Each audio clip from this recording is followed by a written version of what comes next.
Selamat datang di channel Pemuja Malam. Jangan lupa like, share, and subscribe ya. Terima kasih.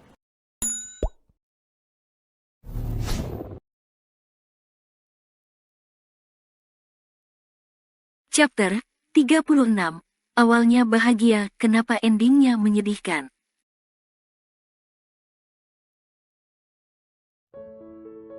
Tania heran, kenapa bus yang membawa anak tidak dimasukkan di perkarangan sekolah, malah sebaliknya. Bus itu berhenti di seberang jalan, yang dimana jarak antara gerbang sekolah dan juga bus berseberangan. Ternyata para guru membimbing anak kecil itu untuk belajar menyeberang dengan hati-hati. Tania merasa tidak enak hati saat melihat anak itu menyeberang. Walaupun di area sekolah, mobil tidak terlalu cepat mengendarai, tapi tetap saja Tania khawatir.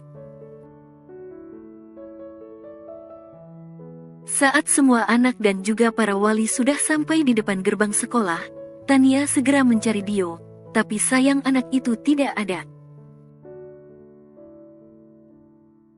Tadi Tania panggil anak itu masih ada di rombongan, tapi sekarang kok tidak ada. Tania menghampiri Mrs. Weasley untuk menanyakan keberadaan Dio di mana. "Sorry Mrs., Dio mana ya?" tanya Tania. "Loh, tadi di sini," jawab Mrs. Weasley. Tania panik, lalu mencari keberadaan Dio saat matanya melirik ke arah seberang. Ternyata Dio masih di sana sambil menggendong anak kucing. Sepertinya anak itu ketinggalan. Tania segera menghampiri Dio tanpa melihat ke arah lain. Fokusnya segera menemui Dio, takutnya Dio menyeberang jalan bahaya. Tapi naas, saat Tania berlari ke arah Dio, dari arah lain mobil sedang melaju cepat, membuat Tania yang sudah berada di tengah jalan tidak bisa mengelak.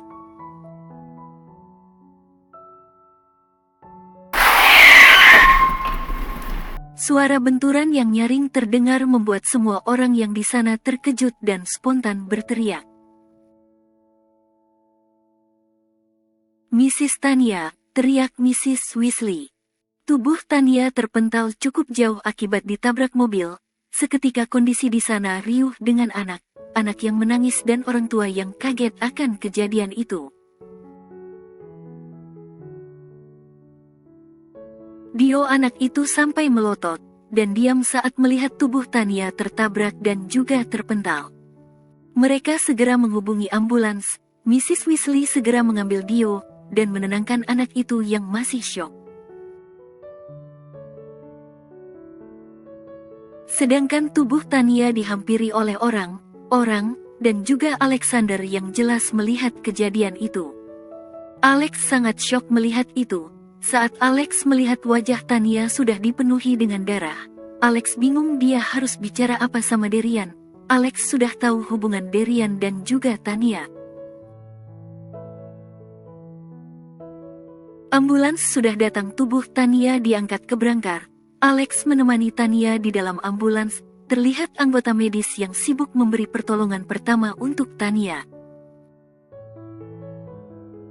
Alex dengan tangan yang penuh darah, dirinya mengambil handphonenya dan mencari kontak Darian.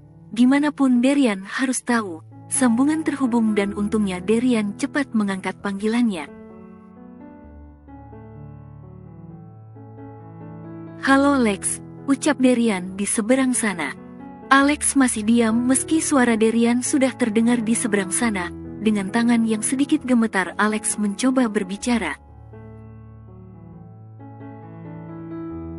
"Der," panggil Alexander gemetar.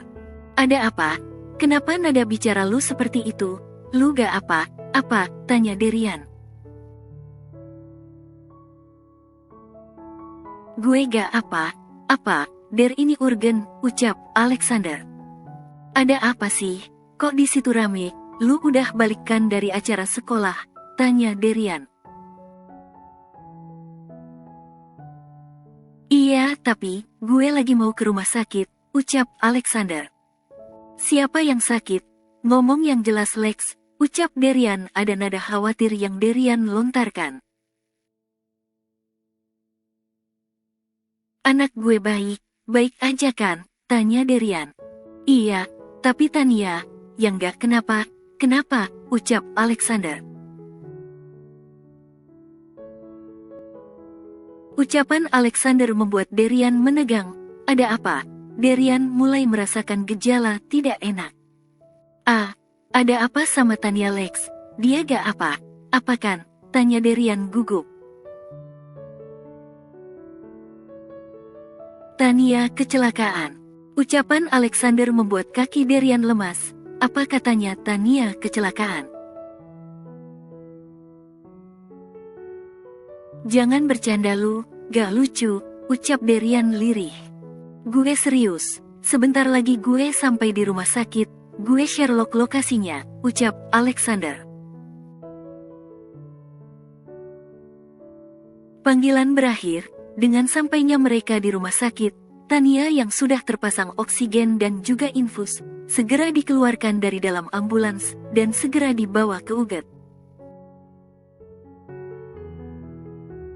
Sedangkan Darian, dengan mata yang sudah berkaca-kaca, dia berlari keluar ruangannya membuat Roni dan Doni sangat terkejut. Ada apa dengan atasan mereka? Roni yang melihat sahabatnya sekaligus atasannya yang sedang menekan tombol lift, dengan tangan gemetar langsung menghampiri Darian. Yan, ada apa? Lu gak apa?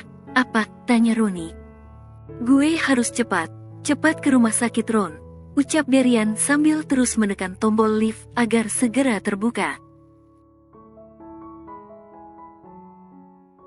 Sial, kenapa lama banget terbukanya, ucap Darian marah. Tenang dulu Yan, ada apa? Tanya Roni. Tania Ron. Tania dia, ucap Darian tapi terpotong saat pintu lift terbuka. Darian segera masuk. Roni yang melihat Darian yang panik, ikut masuk ke dalam lift diikuti oleh Doni. Mereka masih tidak tahu apa yang terjadi. Tapi Doni segera sigap menelepon supir pribadi Darian, agar segera standby di depan kantor. Saat sampai di bawah, Darian berlari diikuti oleh Roni dan Doni, membuat sebagian karyawan di sana melihat mereka dengan tatapan heran, dan juga bertanya, Tanya ada apa? Darian masuk ke dalam mobil dengan Roni di belakang bersama Darian, sedangkan Doni berada di depan. Darian memerintahkan supirnya untuk cepat ke rumah sakit yang sudah Darian kasih tahu. Untung jarak kantor dan rumah sakit tidak terlalu jauh. Saat sampai di rumah sakit, Darian berlari menuju ruang UGD. Terlihat sahabatnya yang duduk dengan kepala menunduk, tidak ketinggalan dengan baju dan tangannya yang masih ada darahnya. Lex, panggil Darian. Alexander yang mendengar ucapan Darian segera mengangkat kepalanya, terlihat wajah khawatir dari sahabatnya. Der, sudah sampai, ucap Alexander lirih. Mana Tania? Tanya Darian. Dia masih di dalam, ditangani sama dokter. Lu yang tenang duduk dulu, ucap Alexander. Gimana gue mau tenang? Calon istri gue di dalam Lex, ucap Darian lirih. Yang sabar, mending kita berdoa, supaya Tania tidak apa-apa, ucap Alexander. Gimana sama hidup gue Lex? Kalau sampai terjadi apa sama Tania? Kenapa Tuhan kejam banget sama gue? Ucap Darian sambil menangis.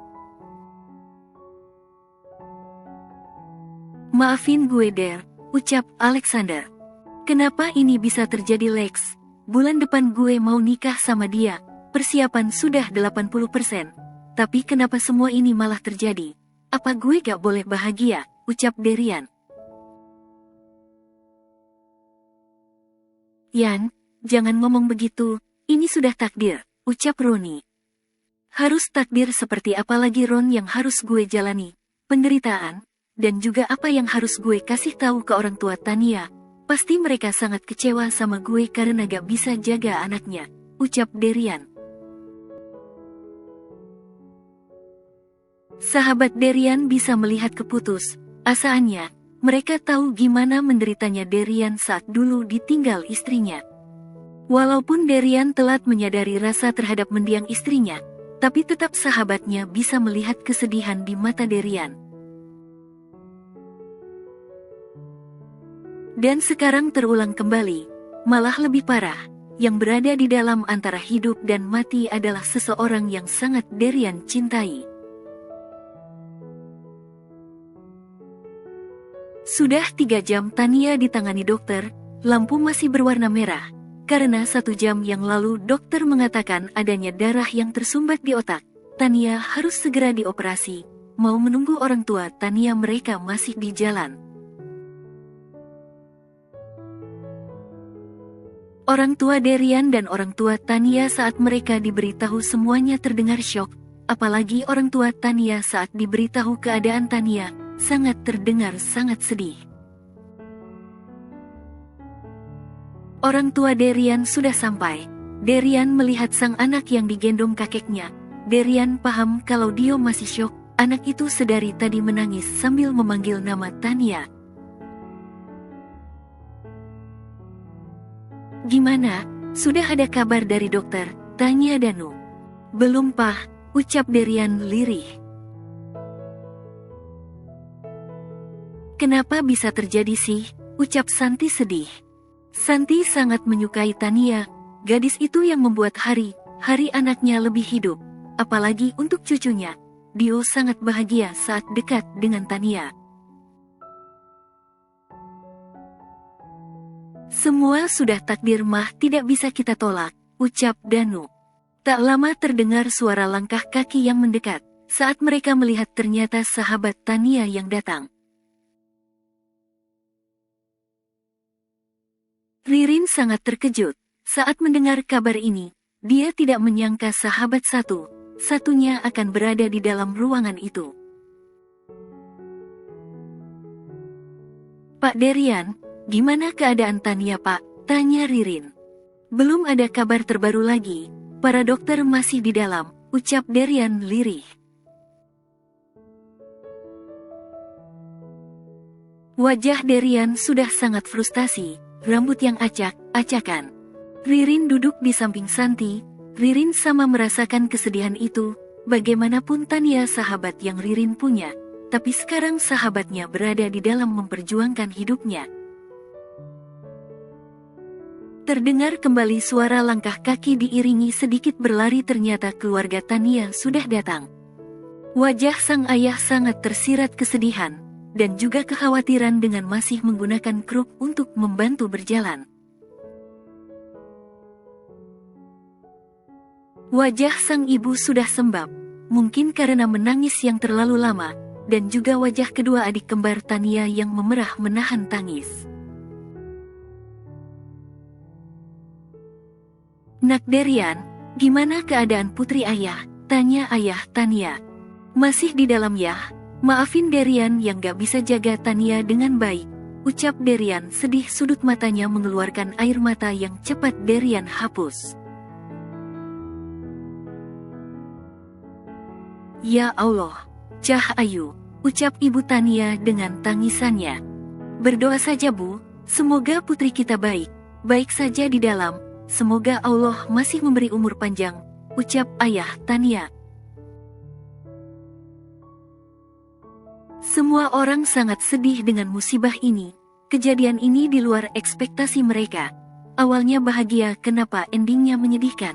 Memang ya, hidup ini penuh akan kejutan. Pintu UGD terbuka dengan lampu sudah berganti. Keluar dokter yang menangani Tania, Derian dan semua orang menghampiri dokter. Gimana keadaan calon istri saya, Dok? Tanya Derian. Iya Dok, gimana keadaan putri saya? Tanya ayah Tania. Dokter yang mendapat pertanyaan yang sama hanya menghela nafas lelah. Operasinya berhasil, ucap dokter membuat mereka bernafas lega. Tapi, kemungkinan pasien bakalan mengalami koma, selain pendarahan hebat di otak. Pasien juga mengalami patah di bagian kaki, yang akan mengalami kelumpuhan, ucap dokter membuat mereka syok mendengar kenyataan yang menimpa Tania. Tapi anak saya pasti sadar kan dok, tanya ayah Tania. Kita hanya menunggu keajaiban dari Yang Maha Kuasa, kami sebagai hambanya hanya bisa berusaha, tapi semua kembali kepada yang di atas. Ucap dokter lalu pergi, meninggalkan mereka yang sangat terpukul dengan musibah ini. Ya Allah ya putri kita, gimana dengan putri kita, ucap ibu Tania histeris. Sabar bu, putri kita pasti baik, baik saja, berdoa bu, ucap ayah Tania sambil memeluk istrinya, tak terasa air matanya ikut menetes mendengar keadaan putri kesayangannya. Sedangkan Derian langsung terduduk lemas mendengar pernyataan dari dokter. Derian selalu berpikir kenapa Tuhan sangat kejam terhadap dirinya. Sabar bro, gue yakin semua akan baik, baik saja, ucap Alexander menenangkan. Iya Yan, semua akan baik, baik saja, Tania wanita kuat gue yakin, ucap Roni sambil menepuk bahu sahabatnya. Derian bangkit dari sana, dan berjalan keluar lorong uget, tujuannya dia tidak tahu mau kemana. Sedangkan kedua sahabatnya, segera menyusul Derian, mereka tidak mau meninggalkan sahabatnya, dengan keadaan seperti ini, bisa jadi Derian nekat. Sedangkan orang tua Derian, sama ikut terpukul, Santi sudah menangis di dekapan suaminya. Dio, anak itu tadi sudah diantar pulang oleh Pak Amin biar di rumah dijaga sama Bi Asih.